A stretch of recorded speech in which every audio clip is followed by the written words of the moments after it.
Hello, human peoples. You're listening to the podcast network of Gamefully Unemployed. To support us and gain access to great exclusive podcasts like Fox Mulder is a Maniac, Tom and Jeff Watch Batman, Star Trek The Next Futurama, and our latest show, Spiel Boys, head over to patreon.com/gamefullyunemployed. We do game streaming, movie nights with our patrons every Friday night, and you can even commission your own podcast about anything you want. Literally anything, within reason, and we have to do it.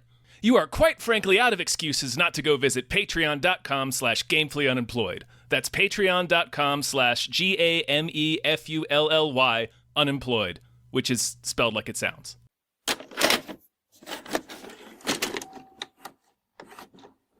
Two bad parents. Really bad Two parents. bad parents. Hi, everybody. I need you, I need you. Hello, everyone. My name is David Bell. My name is Tom Ryman. And we just watched Cobweb. Cobweb. Not to be confused with Cobweb, the TV show. He's a spider cop. I heard it again. No more nightmares tonight. Okay, champ? Daddy! This is getting ridiculous. This is an old house. There's bound to be bumps in the night. Cobweb, the web of intrigue. And also, he's a spider.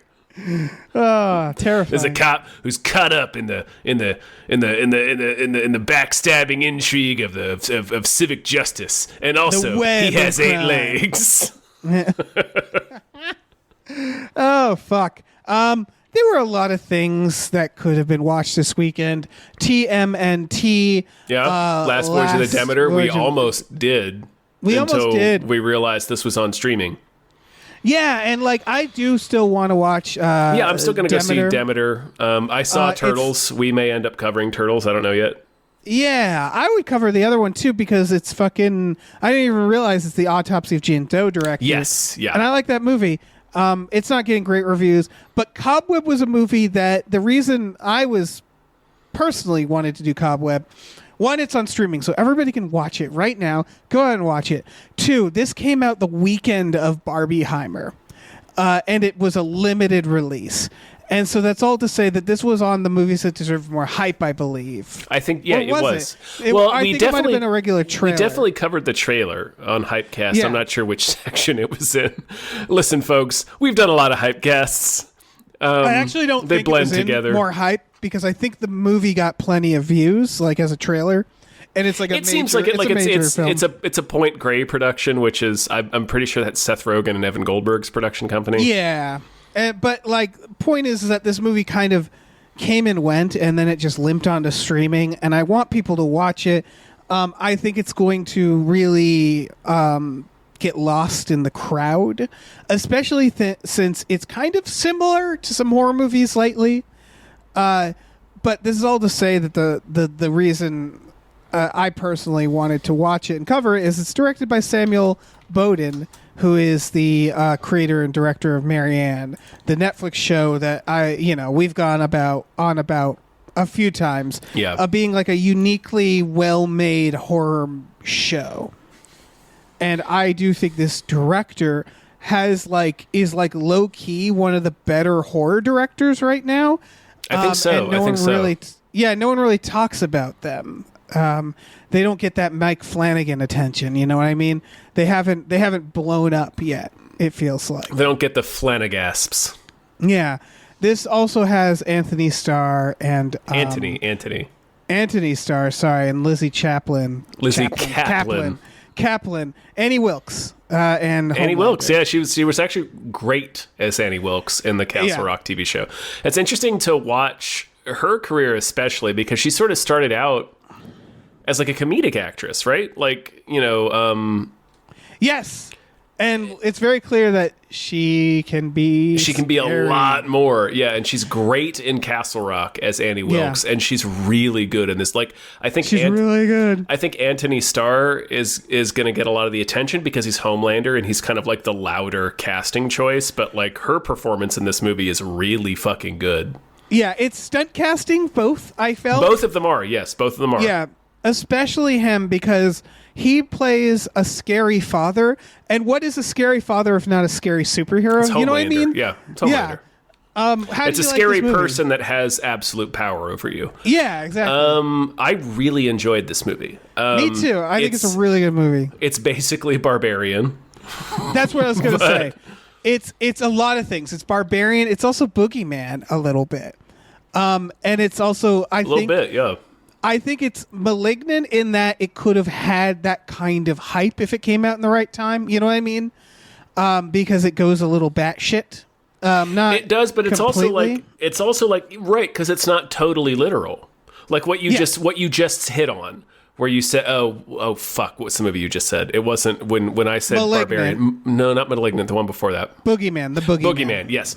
So this movie is a little bit about a family that has lost a child, right? Yeah.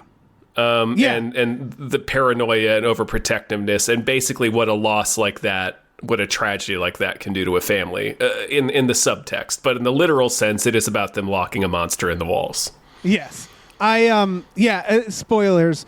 It also has the Malignant vibe where you think it might be supernatural and then it's not. It super isn't, yeah. It's technically just a monster movie. Yep. Just a monster movie. But, and here's what I'll say. I like Barbarian. Boogeyman was fine. I loved Barbarian, Malignant was fine. Yeah, nothing against those movies. Loved Malignant. I thought Boogeyman was pretty good. But I loved Barbarian and Malignant.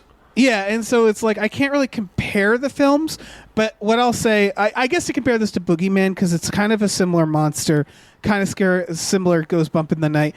To me, this is just feels like this is the version I like more because this adds. Again, I would compare it to Barbarian because that's a movie with a lot of layers where you're like you think it's about this, but it's also about this. This is what this movie kind of is, right? Where it's got a lot going on in 90 minutes, more than you think. Well, and it's specifically the iceberg thing where it's like you think you see all of it, and then beneath the surface, like literally beneath the surface, is a whole other story. So the plot, for people who haven't watched it, again, if you like horror movies, you should go fucking watch this one. Yeah, watch Cobweb. It rules. Yeah, it's really well made. It's really good. It's really extremely well directed. Yes, extremely well directed. It's a gothic tale. It's loosely based off the Telltale Heart, and it is about. It's from the perspective of a boy, which right away I was like, why don't more movies do that? I want to press pause real quick because I know they throw that around, and I guess it's just to get ahead of any criticism and stuff like that. But this movie is about as loosely based on the Telltale Heart as Avengers Endgame is. Yes. Like this movie has fucking nothing to do with the Telltale Heart. It almost feels like a misdirect because this movie is all about a misdirect. If you watch the trailer, you instantly are like, "Oh, the parents killed someone, and it's the ghost." They did kill someone. On the wall. Yeah, or rather, probably the sister did. I was about to say they didn't kill someone. I think that's the twist. Is the reason they cast these people who are terrifying, and they show it from a child's point of view. Which again, I think more movies should be told, like horror movies, from the child's point of view, because it's just scarier because you know less as a child. So they use that here, which is that being a child is all about information being withheld from you. I mean, That's not what it's all about, but that's a big part of being a kid is that your parents don't tell you a lot. Yeah, so it's this little boy, and he's hearing taps on the wall. Another thing about this movie is that apparently the script was it was like a blacklist script, and I've seen excerpts from it, and it's a very creative script as well. And so it's this little boy, and he's hearing taps on the wall, and this little girl starts speaking to him through the wall. And, the implication is she's some sort of ghost because the parents tell him right away there was a little girl who was trick-or-treating and she disappeared and now they won't let him trick-or-treat. And you can tell the parents are off. I mean, it's fucking Lizzie Kaplan. It's Lizzie Kaplan and Anthony Starr being maximum creep. Exactly. So again, this is the trailer. Right. Yeah. And that's the stunt casting. They're both actors who have played this type of character, like this menacing character that's withholding a secret. Yeah, so it's leaning into but also that like trying to be friendly when he tells like a dad joke, and it's just like, oh god, you're chilling. Right, like, it's Homelander telling a dad joke. You're like, do I laugh or you're gonna kill me? Yeah, exactly. And so this kid, it's like a ghost gothic movie where the kid, you feel like the kid's trapped, right? It adds to the horror of this kid, like in this situation. And he's going to school and he's getting bullied. And he talks to the little girl on the wall who tells him to stand up to the bully. And the bully, by the way, is Gary Busey's son. Is it Gary Busey's son? Yep. Gary Busey's son. Boy, that's a little kid. Luke Busey. Yep. So what she actually tells him... I looked at him and was like, that's got to be a Busey, right? Oh, and he's a hell of a Busey. He's a hell of a Busey. That bit of what she tells him is like, you have to make them scared of you. Yes. Which was interesting. I was like thinking about that in context of it like still being a ghost story at this point. I was thinking of like, is that good advice to give to a kid? That's like some Ender's Game advice. Like, I don't know if it's because you don't want your kid to get bullied, but at the same time, it's like, you got to fucking end any conflict that comes up. It's like, well, that feels like... So it's like the first indication you get that the voice is steering him astray. Yes. And like anybody who's watched enough horror movies probably have suspicions about what's going to happen or how this is going to play out.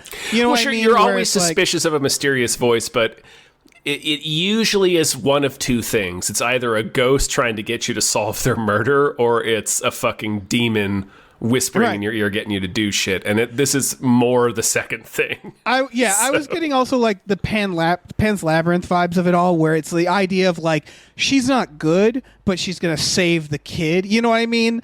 Where I knew it was going to go in dark places, obviously, but it was like, she's not good, but she's not like... Like, I expected it to be like maybe a ghost that comes out and kills the parents in the end. Or like, the ghost was clearly going to be brutal. One of the coolest things this movie does is have the little boy actually kill his parents. Yeah, he kills his fucking parents. He murders his parents. And this is the stuff where it's like, it does feel like a gothic tale with these elements. It's extremely gothic. The poisoning of the parents. Somebody in the walls. That's a classic gothic thing. Yeah.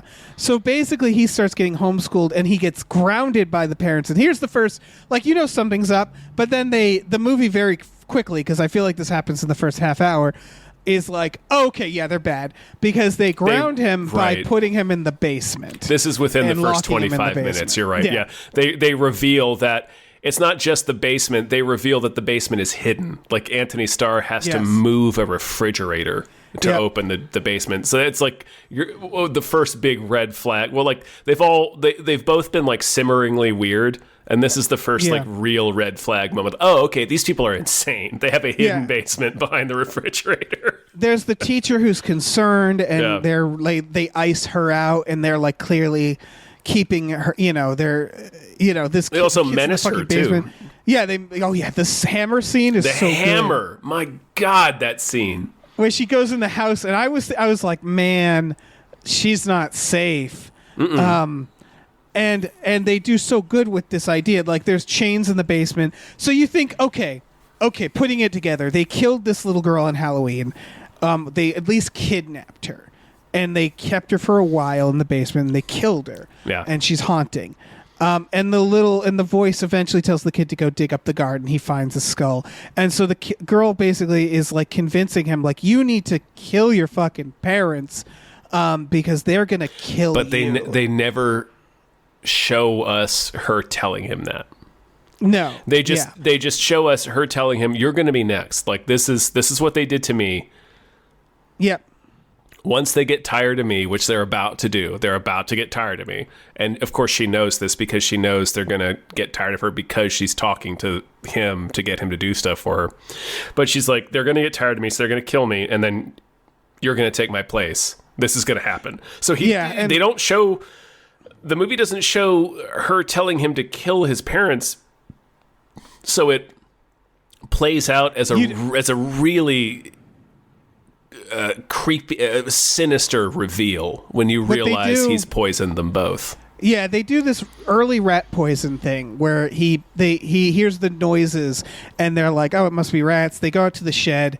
They take the rat poison. He smells it and he's like, it smells like cinnamon. And he's like, and they keep going, and he actually says it's a good misdirect because then they poison the rats and he's like feels bad and he goes, listen, sometimes you have to make tough decisions to protect your family. Yep. And that's what you think is the important part of that sequence, because you get this feeling that it's the dad. Because the mom, like when she realizes that he's talking to the girl in the wall, she's terrified. She's terrified, and she's like, And she "Wait till goes, your "Wait dad till gets home," and she's like gasping it out. Yeah, Yeah. but it's And so really they're terrified of what's in the walls. Exactly. You realize these little things, like when they put him in the basement. They're not good parents, for the record. But when No, they they're put him in the maniacs. basement, They're maniacs. The basement is also far from the attic, far from where, like, you realize. So I guess what we're talking about is the fact that I don't think they killed anybody. What I'm pretty sure happened is they had this little this kid, his sister. She was some sort of monster. They locked her away, which, not cool. They She has, did like, the Treehouse of Horror to her. She has like salamander face. Like Yeah. she's got some sort of physical deformity, so she looks weird. So they locked her in Yeah. the basement. And she got even weirder because of that. And she killed the trick-or-treater. And that's why they're like, there's She a part where there's a says- trick-or-treater at the door, and she's like, go away! Yeah, And you realize, like, yeah. it's because they're scared. Like, that's what you realize is the parents, they're not good parents again, but I think, like, the whole thing is that they're doing everything out of fear. Yes, They're- it's all yeah. fear motivated out of the terror of this thing that's in their walls. That's why it's stunt casting. What the sister, which the monster in the walls is his sister. What she says is, she says that the parents killed the little girl because the little girl saw her when they went trick or treating. Yeah. But But- when you watch the whole movie and take it all in context, it seems pretty clear that she probably killed her. Well, later when the bullies show up and they yell trick or treat, she says, I think her name is Sarah, the monster, says, ooh, just like she says something like just like the girl and runs off, like implying that this is exactly how it happened last time. And so, yeah, I'm pretty certain that they covered up the death as opposed to kill the Yeah, girl. that seems likely. One thing I really like about this director, and you mentioned Boogeyman, Yeah. I like how you never see the monster. No, not really. It's all You see her abstract. face in the dark, and it's like creepy. And the It's just enough. most you see is her really, really long hair that's all gray and dusty and has spiders has in it. And that's spiders, such and a good visual. And it's like the shark's fin in Jaws. Like, you only see the monster in abstract in this movie, and the most you see of her is her hair. Yeah, or in the background, like a spider on the wall. Yeah, she said they threw her in a pit. There's a literal pit, like a Silence of the Lambs pit in the basement that Yeah. they threw her in. So she spent all that time learning how to shamble up the walls. So she climbs walls and vents and ceilings like a fucking alien. Yeah, And it's really scary. yeah, it's really fucking freaky. Yeah. And They don't. The thing is, they don't linger on it. They don't do the thing that a lot of like possession movies do, where they linger on like the contortionist aspect of it. They just show you quick glimpses of it, so your mind can't even really register what it is you saw. But you know, because it's clearly a contortionist. Yeah. It's like, it's like wrong, like it's not correct human anatomy, or like, so you just get this flash of something that's off. There's an and early it's very, comparison. very effective. Yeah, it's in the name, Cobweb. Spiders in her hair. The spider that he sees in the classroom, she's like a spider, right? Like, that's the whole thing. Well, There's a part with her shadow, and it looks like a spider's shadow as it's like... They do the repeated spider motif. Yeah, she is. Yeah. We are meant to think of a spider Yeah, when we for when we sure. look at her. And the title actually is. I was thinking a lot about that. Like, well, a cobweb Yeah. builds up when you don't clean for a while, right? Like, it builds up dust and such inattentiveness over a long time. So it really is like a cobweb is the sum total of keeping a secret, basically keeping Yeah, something you're hidden. right. So that's where the title comes from. That is good, yeah. But yeah, they never show her telling him to poison his family. No, It so just it's like gets to it's point- a genuine, like, it's a reveal when it happens. Yeah, it gets to this point such a good where scene. like you know something's gonna break. Like what happens is he calls the teacher to ask for help. Well, he has a dream about his parents, which is very fucking this director all the way. I love how this director handles jump scares, because there are some jump scares in this, but it's mostly he's so good at just being fucking creepy. And we reviewed a movie that actually We Just Watched For It will come out later, Quaidon. I saw some similar I saw some similar sound design in this, especially in the dream. Because like he has this dream, and you know it's a dream because if you notice when he wakes up and it's this overhead shot, the rug is spinning.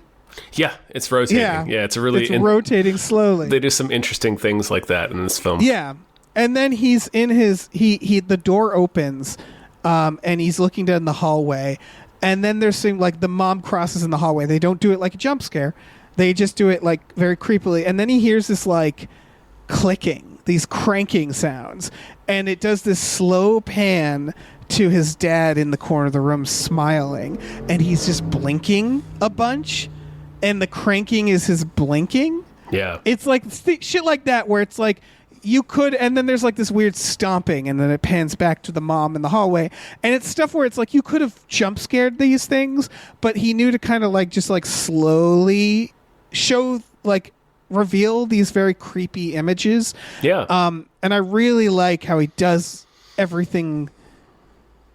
Like I just love how he uses the camera and how he uses sound to like make these very haunting images that aren't it feels jump scary. They're just like it feels like it's a lot of that. I wonder if this director, because Autopsy of Jane Doe gave me the same thought. Yeah. I wonder if this director grew up on like scary point and click adventure games. Because like that's a lot of it. A lot of a point and click adventure game, the horror of it comes from keeping you forced in a certain perspective while things are unfolding. And he does that a lot. Yeah. Like rather than doing jump scares, he'll do that. Yeah, and he'll also do what I call like versions of jump scares that are where like, the mom running down the hallway, but the lights go out, so you can hear her footsteps, and then it sounds like she's going all around, like she's going up the walls and on the ceiling. Yep, that was really cool. And then she, of course, leaps out of the darkness onto his bed, but it's like not just a jump scare because it's not just her leaping out of the darkness. Like she pins him down to the bed and it's like screaming. It's like this extended scare. Yeah. And it feels like it's all about a little bit of simplicity and a little bit of timing. Later, actually right after this, they show when the sister is saying like they're going to kill you, it's just him under the covers just staring. And then they do this shot snaking through the house, and then they show him on the steps, and you see their shadows projected on him, and then it does the cutaway, and it's this very slow zoom in on them fighting with each other, and you don't even realize it's going to be a scare when she looks over and sees him, and then you're like, oh fuck. Yeah, like that's it's a great jump scare. Yeah, where she just makes perfect eye contact with the camera. Yeah, and then he has to run up, and that's when the dad is like, I know you're awake. Tomorrow we're going to go bury some stuff in the yard, and you're like, this kid's so fucked. There's also the part where he calls the teacher and says help, and then he looks over and realizes the mom's in the fucking room. And then she like her performance calling the teacher back and like trying to be friendly, like, oh, he's got a little crush on you. You should see him. He's like a blushing bride right now, and her face is furious. Yeah. And so it's like what she's saying is off. Like it's like calling him a blushing bride is weird. It's weird. And then she grabs him and says she doesn't know what's best for you. And there's this whole implication, like when he breaks the other kid's leg, that they're like really fucking concerned. Well, and they do a lot. What you realize. Yeah, go ahead. They're scared that there's evil in him, right? They're scared that he's like his sister. That's what it all, like, again, not good parents, not justifying what they're doing, but you realize everything they're doing is out of fear that he's evil too, right? Because that's one of the or that she's talking to him. Yeah. Well, no, at first they're just scared that the evil's in him. Like when he breaks the kid's leg and stuff, he says, remember, they're like, that's not how we solve our problems. We don't use violence in this family. And they're really like it's little hints that you're like, right, the other sister murdered someone and they're terrified of her and they're terrified of him. and they're not handling it well, ultimately. Yeah. And so that's why, like, them locking him in the basement and stuff is, like, they clearly don't know how to handle him, and they're terrified that he's just as... And ultimately, he kills them. He does murder them, yeah, so they were kind of right. Yeah. And that's what, they bury the pumpkins, and he says, we're going to bury the pumpkins and hope the next crop is better, which you're like... Again, you think they're talking about him, like they're going to kill him and try again, but they're really talking about her, right? No, I think in that scene, the implication is that he's talking about her, because that's what she's told. That's what she's told him at that point, is that they are going to kill me very soon. Oh, right. And so, yes. and he's telling him, look, this one bad pumpkin has corrupted the whole batch. So he's talking about the girl talking to him. Yeah, exactly. Yeah. And then we have the dinner scene. Oh, there's something I wanted to say about the stairs. Right, oh, yeah. So like the stair sequence is where he realizes his parents are evil. You know, it does a lot with shadows in this. It's a lot of cameo type shots, which is really cool. But he gets this realization while he's on the stairs, and then obviously he kills his mother later by kicking her down the stairs, and that's also how he dispatches the bully, by kicking him down the stairs. Right. So like the stairs obviously signify, I guess, his descent. The basement into as well, violence, into violence. It's just a motif that I noticed. That is kind of cool. Yeah, that is definitely a motif. Mm-hmm. Also, the pumpkins in general. So much pumpkin stuff. A lot of pumpkins. Which I guess is a slow rot, like that idea as well. But so they sit down for dinner, and they do this like Dutch Inn, where they like twist the camera in one direction. And I really like the visuals of this sequence because it's very simple, where they twist in and it's wide, and then they cut to each of them eating. And it's one of those where it's like you can kind of know what's happening without hearing what they're saying. And it pushes in slowly on the wife at first. No, the husband says, like, this is good, but it's different. Did you do something different to the soup? And it's like a slow conversation, and it pushes on her, and she's like, tasting it, and she's like, yeah, it is different. And then it pushes in on the father, and he's like, it tastes like cinnamon. And then us, the audience, are like, oh shit, no. And it cuts to the boy, and you realize he hasn't eaten any of his soup. And then it twists back out. A shot before that, like a Homelander admonishes him for playing with his food, because he's just sitting there scooping the soup. He's not eating it. So they've already drawn our attention to the fact that he's not eating, but we don't notice the significance of it yet. It's a lot of this movie is like burn. that, where it tells you a thing, but you don't understand it right away. Yeah, and then he goes to the kid, and he's like, what did you do? And then, he also hears the thumping, and it cuts to the shed door, and it's open, because the shed door thumping has been a thing throughout as well. The thumping in general. Yeah, but the shed door specifically, if you think about it, it starts thumping while shut, and now it's open, as in the monster's out, and the monster is in him in this moment, right? The monster has infected him. Yeah. What they were worried about, that's the thumping, because it was her knocking on the wall to get his attention to talk to him in the middle of the night. So it's their fears coming true, is that their monster daughter has bent their son's ear into poisoning the fuck out of them with rat poison. Yeah. And then it dutches out of the wide as he's vomiting, and the thing that this movie does that you don't really expect is he dies. He's dead. You look down, you're like, shit, it's not even the third act. Oh fuck! Like it's like 45 minutes in when Homelander dies, and then the mom dies pretty quickly soon after. But there's a great fucking shot. You mentioned the shadows, which this is a really good. I thought shows the director's sensibility with jump scares is that he runs out of the kitchen, and you see Homelander, and he's collapsed, and he's a terrifying. They do the thing where their corpses are fucking terrifying to look at, because they vomited like black, and they're you can't fit them rat poison. Yeah, and he looks into the kitchen and sees the shadow of a knife being removed, and so it's just like shadow of a hand holding the knife, and then the camera and then it like whips out of the frame of the door as the camera whip pans to the other side of the room where the mom comes running out, and it's just really effective, where again, it's not a jump scare, it's all within a shot, But it manages to jump scare you because you're like, right. He's in the little boy's in the hallway, and you see the silhouette of Lizzie Kaplan pulling the knife out of the butcher's block, and then the camera whips over to him running towards the stairs, and she comes around because it's it's an open floor plan, so she comes around the corner. Exactly, and you don't expect her to come out from that angle. Yeah. And you're just like, fuck. And that's when, he kicks her, and the stairs, she accidentally stabs herself.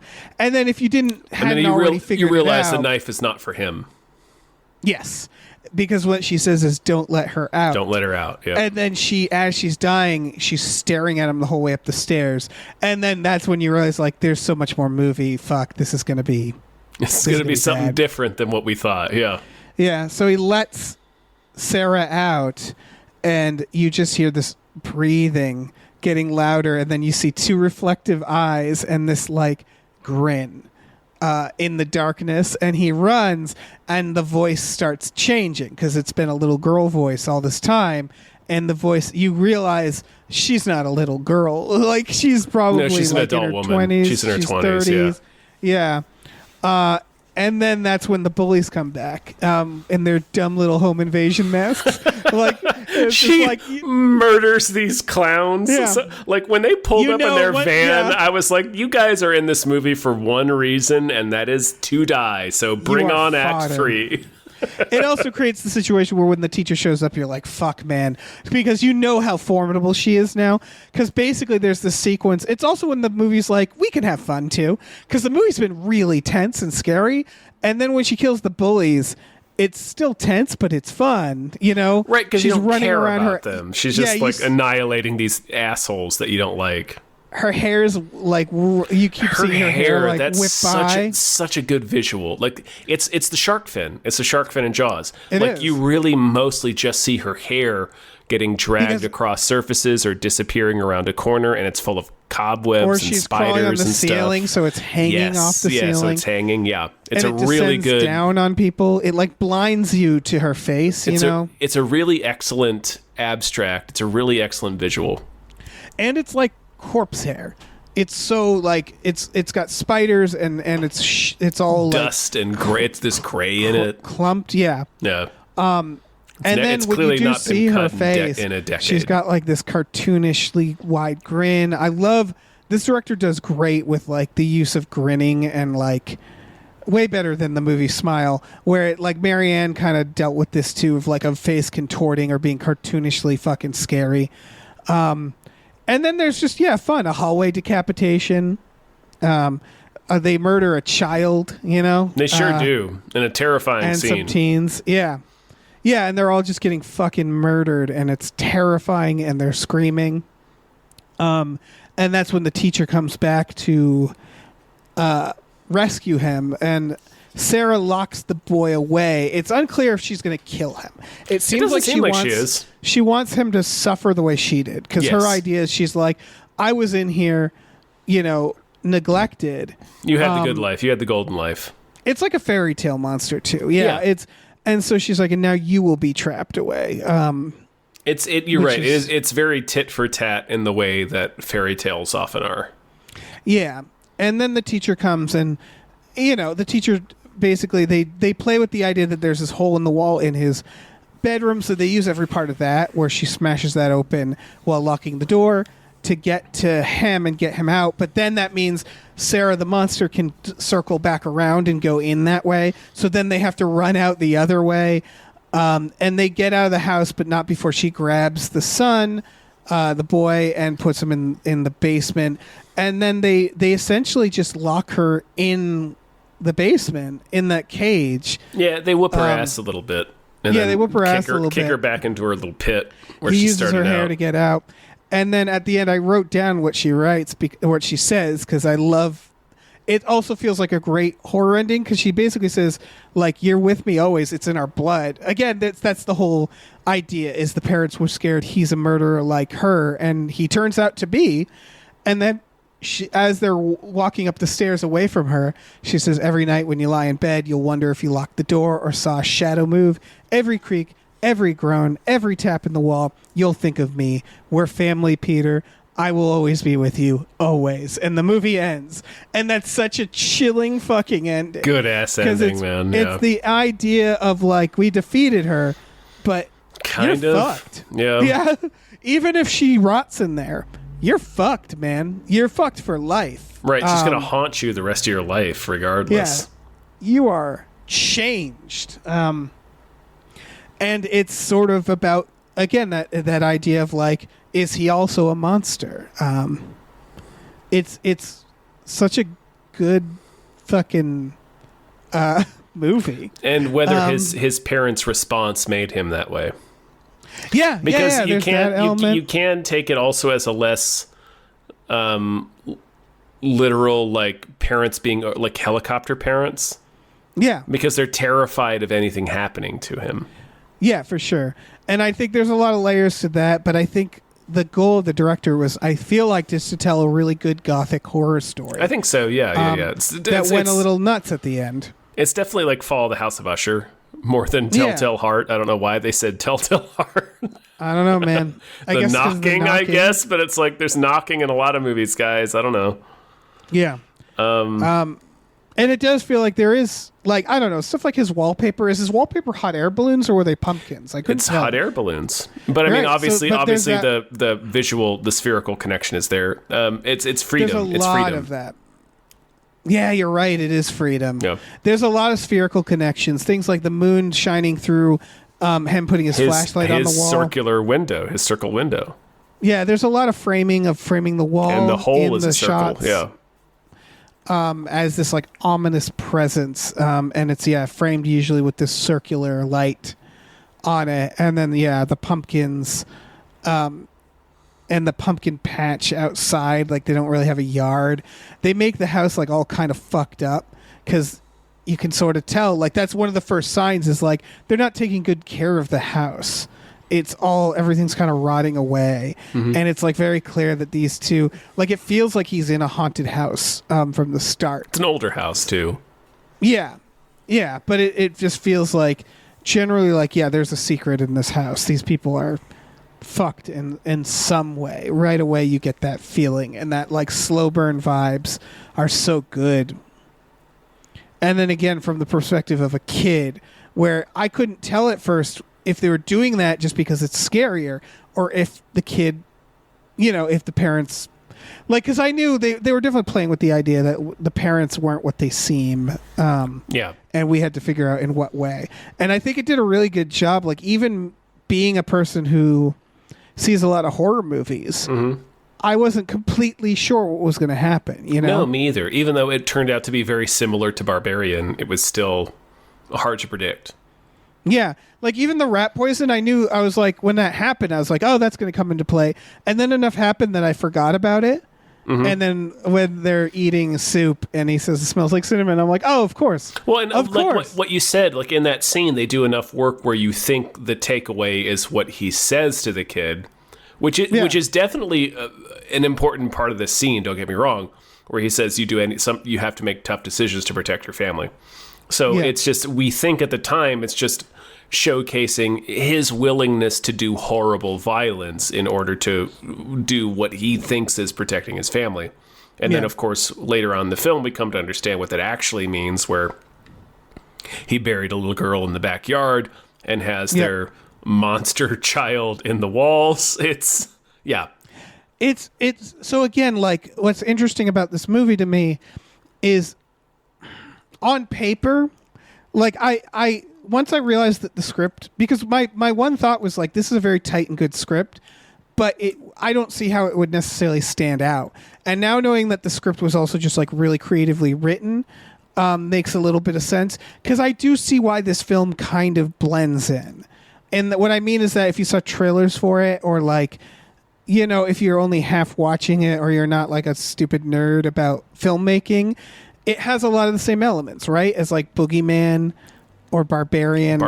Yeah. And it even does my one thing that I didn't like, frankly, is the ending credits music. Because I was like, all the movies are doing that right now.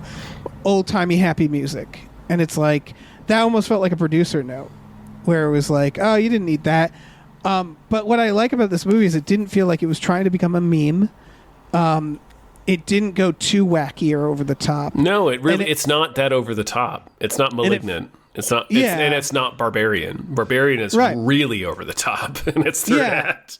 And that's what I liked is it took itself seriously. It was scary, and then when it's fun, which is the murder of those teens, it still doesn't treat that as like we're having fun here. It's not trying to say too much, and it's just a really fucking tight and well done and well directed horror story. Yeah.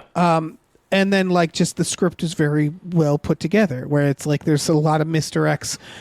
It's not like a huge twist. It's not like reinventing anything. It's not like something I've never seen before. It's just very well made. Like, like the monster is like, we've seen a million monsters like this, right? But they don't actually show us her, which is so great. It's so good, yeah. So great.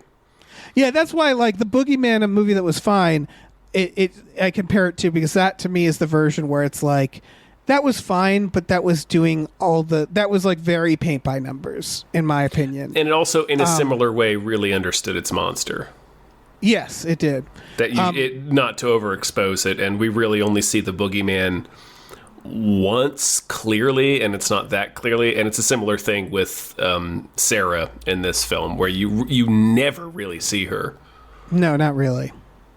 It's impressions of her. It's I keep saying it. It's the abstract of her. Yeah, exactly. I don't know. I just think this movie deserves just a lot more fucking recognition. It's just weird. Like, I feel like if it came out in January, it would have become like a meme or something. But it didn't. It also didn't just get that much marketing. It barely got marketed, And I don't know. I think that's kind of a shame, because this director is low key one of the better directors, horror directors we have right now. I guess they haven't done enough. Yeah, I think I got confused earlier when we were talking about Autopsy of Jane Doe. This is not the director of Autopsy of Jane Doe. No, it's just it's the director of a similar vibe to that movie. It's the director of Marianne, yes. And I think I may have said that earlier. I may have made that connection, and I apologize if I did. But yeah, no, it's not the same filmmaker. But it is the same sort of premise, where it's a locked room horror premise, essentially, where it's just all of the scariness comes within this one location, and it's just this house. And man, is it well directed. Marianne is excellent. This is excellent. It's interesting because it feels weirdly subtle. And what I mean is that, like, this what I mean is, like, if you're just like a casual horror watcher, you might not see much difference, or you might notice like this movie scares you more, but you might not know why, because like Marianne and this movie, they have the desaturated look, right? Yeah. If you saw a frame of the movie, it would look like any other horror movie. Haunted house, monster, all that. Marianne has like a lot of the same vibes of like a little bit of Mike Flanagan, where it's like a little bit of the vampire one, where it's like a beach town. The Midnight Mass. My point being that it's all the tropes are there, and so the question of like why was this stand out? It looks like any frame of this looks like the same desaturated horror movie or anything else.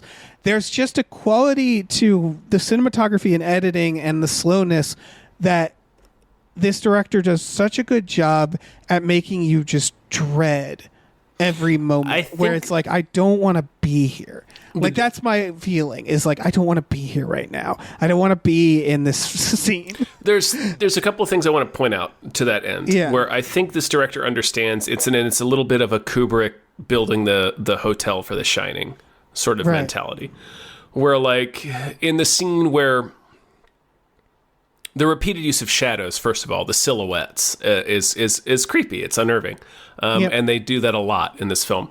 But when the kid sneaks down the steps, for instance, to spy on his parents when they're talking about him, the light sconces on the wall are too high. Yeah. And there's the lighting in general, their projected silhouettes is altered. That's not what reality looks like. And there was another moment too that I've lost, but basically the idea is that like this director does put little subtle things into the scene to make the house feel uneasy. Like the fact that the light sconces are too high on the wall. That's weird, and it puts you into a weird frame of mind. Oh yeah, I mean the when he can look straight down to the bathroom's like weirdly elevated and looks like a little creepy. Like it's there's definitely that idea of just making you kind of generally scared of just looking in the dark. This does a good job with. There's also just the pacing of the scares themselves. Like, I would love to deconstruct them versus like James Wan, who, you know, obviously very successful director. He's a lot more like traditional with the jump scares. And like I watched, by the way, the new Insidious, which is fine. But those movies tend to do like, and that's not James Wan for the record. No, that's Patrick Wilson. That's Patrick Wilson. Again, that movie was fine. That's more like, we're going to just do the scary movie. We're going to do the standard scary movie where the jump scares are very jumpy, right? And like, to some extent you get numb to that, even if they do still technically make you jump because it's a loud noise. You still like know when it's happening. Whereas the way this person does it, I don't jump during this movie or Marianne. It doesn't make me just go, ah! No. Like, it doesn't just like prod your nerves. It's an unease. It's an unease, and it's a severe one because there's still technically these jumpy moments, but they don't. They're more like stuff where it's like the noise won't be like just the music going, bah! Like it'll be like a more of a creepier, abrupt noise, but it won't be just like a hammer hitting a wall. It also will be a slower burn scare, like slowly panning over to Anthony Starr fucking in the corner. Like you can see he's there before you fully realize what you're seeing. So it's just this like more of a spine chillingness. It's more of like there's imagery that this director does or moments that will always just sort of stay with me. Mike Flanagan, honestly, I think is very good at this too, even though he does a lot of jump scares. He also understands those moments really well, where you're just like an image that sticks with you. That I think they do really, like both of these directors do really well. No, I agree. Yeah, but it's not that much different. It's like I'd want to like sit and watch each one and like really dissect it, because it's more of like what the mood it gives me than me being able to articulate exactly what's happening. Like Flanagan does a similar thing that's not as...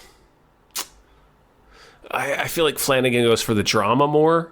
And of course that's a different comparison because he's making a series that has to go on for like 10 episodes or whatnot. Yeah. And then this movie is just trying to create the general sense of unease. So it does more with like the geography of the house. Like I mentioned Stanley Kubrick earlier with The Shining.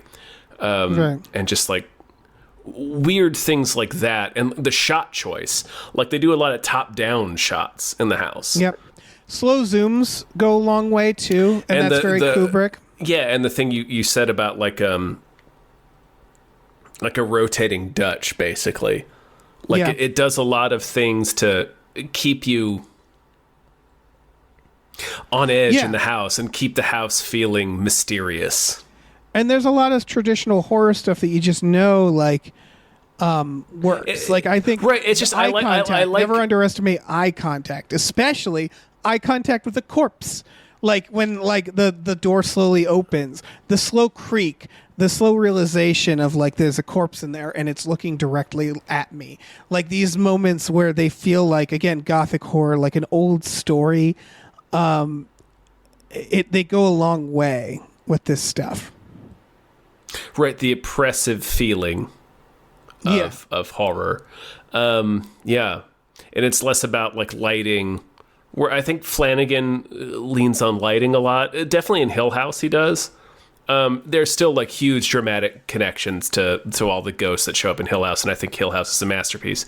But this film is more about creating an instant sense of unease, so it's more about playing with the geography. So like it's like subtle stuff that plays with your brain. Like I mentioned, the sconces on the wall being too high. Like there's a lot of stuff like that. And the shot selection is primarily the way that the director sort of exercises that muscle in this film, is putting you on edge with an odd shot choice that or odd noises, the unnerving noises, like in his dream, or like when Sarah's pounding around. I was watching this with headphones, and I saw it in theaters as well, where it's like the sound is going all around you. It really in is. Weird ways. It's disorienting. Yeah.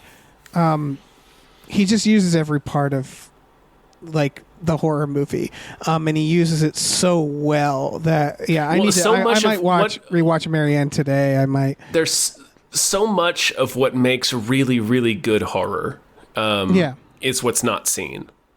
Even though plenty of what makes great horror is what is seen. I'm not discounting that. But like there's a whole toolkit you get to play with when you're trying to not show a lot, or with budgetary constraints, or just because that's the vibe you're going for. And this film is really good at it. I still remember the scene in the book when he's in the lights, he can hear the drowned kids walking towards him. Oh, when he's in the cistern, yeah. Yeah. That sticks with me more than anything else in that, because it's all about sound in this slow approach. It reminds me of things like Scary Stories to Tell in the Dark. What's the big toe one? Yeah, the big toe. Yep. Where it's like, again, you just hear it getting closer. These are all very classic ideas that scare us. And this director is just utilizing that in a very good way, like just very fucking skilled. And I don't know. It's just like maybe this movie isn't as hype as the other movies. It's just way better crafted, in my opinion. And again, that's nothing against those movies. Those movies are a delight. We have had a lot of good horror lately. I just love how traditionally this person can craft such a creepy, to the point that I was a little disappointed that it was a monster movie, because honestly, I think this director is way better with the supernatural, because they have that sensibility more, where it's like they can really tell a fucking ghost story. Just like things that are just strange, like in a quick thing that your brain encodes in a quick image, like stuff like that is what I feel is where like ghosts play. Yeah, and gothic horror in general is always really fun for that. Yeah, and there's a lot of fun things you can do with it. Mm-hmm. The Others comes to mind. I really like The Others. Although The Others I think is pretty good, honestly. Yeah, I really like the twist idea of that. The twist is obvious, but that doesn't detract from the film. It's still a really interesting way to make that story. It's from the ghost's point of view. Yeah, and sometimes things work where it's like fogginess, a mansion, darkness, like these very simple traditional spooky things. It's like they're spooky for a reason. Like this house in this movie is very spooky in a traditional way. The pumpkin patch outside, like it's like, yeah, I mean, it's fucking works, Halloween, this takes place around Halloween. It doesn't need to, not really. It's just for spookiness. Yeah. And so I think it's part of the misdirect of it all too. Yeah. I was gonna say there's a reason in gothic horror movies where they all drive like old-timey Bentleys and not like really cool Ferraris. So you can't, there's no such thing as a haunted Ferrari. Yeah, don't get me wrong. I do like movies that make me scared of broad daylight. And there are movies that do that. But this movie, that's what I mean, is like, this is a haunted house. Yeah. This movie is a haunted house story. And it's just, we've seen a million versions of it. This is just a really fucking good version. That's what it comes down to me, is like, this is a really fucking well put together version of a lot of classic tropes. Yeah, 100%. This is a very good movie. I really enjoyed it. Yeah. I hope more people watch it. Same. It doesn't have the best reviews. And again, I think I like Marianne more because I think I like that subject matter better. Mm-hmm. But I'm just so fucking pumped for this director and what they're going to do next. And I hope they churn out more horror movies. This is a very well-directed film. Yeah. Cobweb. Cobweb. I'm done, Dave.